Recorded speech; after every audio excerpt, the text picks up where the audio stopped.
Borsad bar association દ્વારા બોરસદ ન્યાયાલયમાં બાર room, library, computer room અને બેઠક વ્યવસ્થા ન હોવાથી સેશન કોર્ટ અને હાઈકોર્ટમાં અવારનવાર માગણીઓ કરવામાં આવેલી હતી.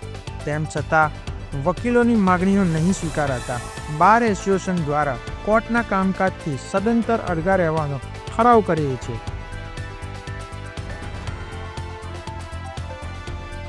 હાજી, અમારે બોરસદ બારના ઘણા પ્રોબ્લેમ હતા અને જે તે સમયે જ્યારે કોર્ટનું ઉદ્ઘાટન થયું તે વખતે પણ રજૂઆત કરવામાં આવેલી કે અમને જે ફેસિલિટી મળવી જોઈએ એ અમને ફેસિલિટી મળેલ નથી.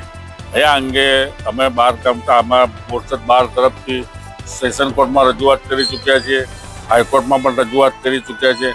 તેમ છતાં અમારા જે પ્રોબ્લેમ જે છે, અમારે જે સુવિધાઓ જે નથી મળી એ અંગે હજુ સુધી કોઈ નિરાકરણ આવેલ નથી. એટલે અમારે તમામનાઓએ બોરસદ બારના તમામનાઓએ નક્કી કરીને હવે હડતાલનું આયોજન કરેલ છે. તેથી અમે કોર્ટના કામકાજથી અળગા રહેલા છીએ. ક્યાં સુધી અડધા રહેશો? હવે જ્યાં સુધી અમારા પ્રોબ્લેમનું નિરાકરણ નહીં આવે ત્યાં સુધી અમે નક્કી કરેલું છે કે અમે અડધા રહેવાના છીએ. કારણ કે અમે લેખિત પણ રજૂઆત કરી દીધેલી છે અને મૌખિક પણ રજૂઆત કરી દીધેલી છે અને એક વર્ષથી ચાલી રહેલ છે આ રજૂઆત. તેમ છતાં હજુ સુધી કોઈ નિરાકરણ આવેલ નથી. બેસવાનો પ્રોબ્લેમ છે, લાઇબ્રેરીનો પ્રોબ્લેમ છે, અમારા જે બહારનો જે રૂમ જોઈએ એ રૂમ અમને મળેલ નથી.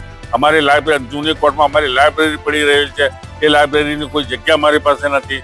અમારી જે બુક્સ છે કાયદાની એ ત્યાં પડી રહેલ છે, એ અમારે કઈ જગ્યાએ મૂકવી એ અંગે પણ હજુ સુધી અમને કોઈ ફેસિલિટી આપવામાં આવેલ નથી કે કોઈ રૂમ આપવામાં આવેલ નથી. એટલે માટે અમારે આ છેલ્લું પગલું અમારે ઉઠાવવું પડ્યું છે.